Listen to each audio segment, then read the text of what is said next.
morning student, how are you today? Bagaimana kabar kalian hari ini? Tentu baik kan?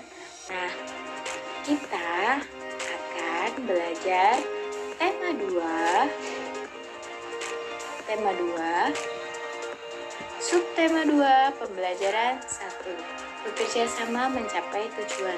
Nah, kemarin kita sudah belajar tentang proklamasi. Nah, kalian juga sudah membacakan teks proklamasi menggunakan video ya. Nah, kita akan membahas setelah proklamasi ya. Nah,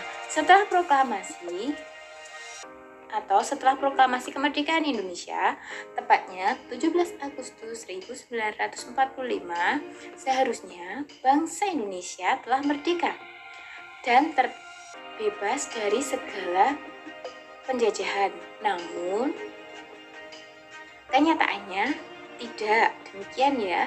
Bangsa Indonesia masih perlu berjuang mempertahankan kemerdekaan Indonesia. Nah, mengapa demikian?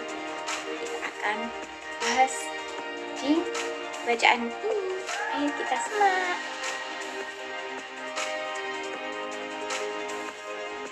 Nah, bacaan ini perjuangan mempertahankan kemerdekaan Indonesia.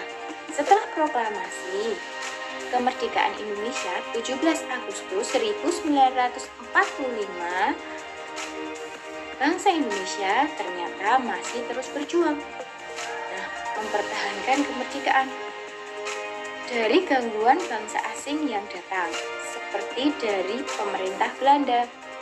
Nah, pasukan Belanda kembali datang ke tanah air. Kedatangan ini disambut dengan berbagai bentuk perlawanan oleh bangsa Indonesia. Nah, sehingga sejak tahun 1945 sampai 1950 telah terjadi berbagai pertempuran di berbagai daerah antara pihak Indonesia dengan pihak Belanda dan dibantu oleh pasukan Inggris. Nah, lebih jelasnya kita simak lagi bacaan berikut ini ya anak-anak. Nah, pertempuran Surabaya.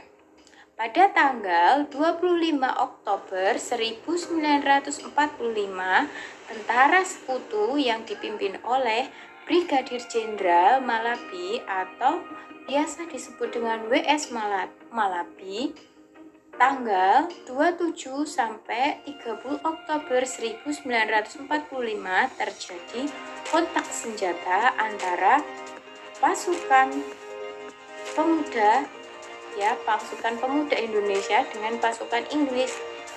Dalam pertempuran ini, pasukan Inggris dapat dipukul mundur.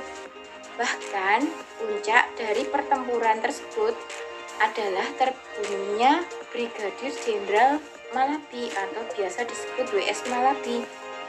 Nah, pada tanggal 19 November 1945, Inggris mengeluarkan ultimatum yang berisi semua pimpinan dan orang Indonesia yang bersenjata harus melapor dan meletakkan senjatanya di tempat yang ditentukan dan menyerahkan diri dengan mengangkat tangan. Nah, namun ultimatum tersebut ditolak oleh pihak Indonesia.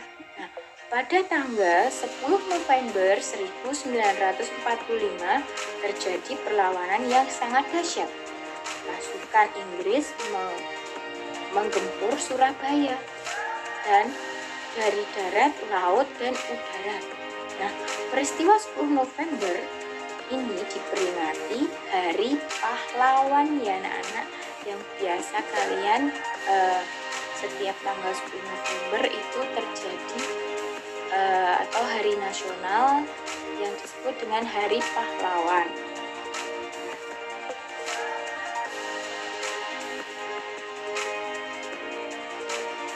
Nah, begitu ya anak-anak. Nah, sekarang kita simak lagi ciri-ciri kalimat efektif bisa dibaca ya di samping ibu ini ya.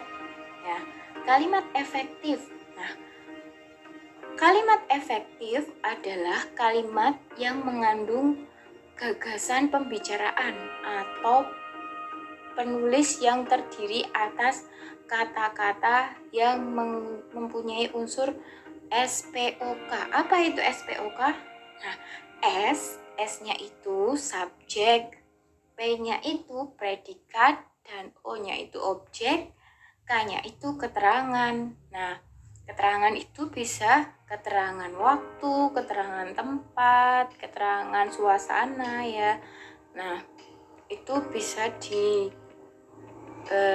dinamakan dengan keterangan ya. Nah, di sini Ibu punya 4 ciri-ciri kalimat efektif yang bisa kalian baca. Nah, di sini ya, Ibu bacakan ya.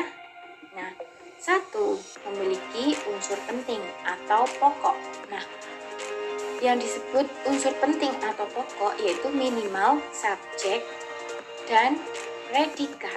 Jadi, kalimat efektif harus memiliki subjek dan predikatnya anak-anak. Nah, untuk yang kedua, menggunakan struktur bahasa yang tepat. Nah, kalimat efektif itu harus menggunakan bahasa yang efektif ya. Nah, untuk yang ketiga, memenuhi kaidah ejaan yang berlaku atau sesuai dengan Kamus Besar Indonesia. Nah, yang keempat, menggunakan pilihan kata atau diksi yang tepat dan sesuai dengan kebutuhan. Nah, ya, kita akan mengamati gambar berikut ini ya. Nah, di sini ada ayam, ada bebek, ada ikan, ada cicak ya. Nah, gambar-gambar berikut ini,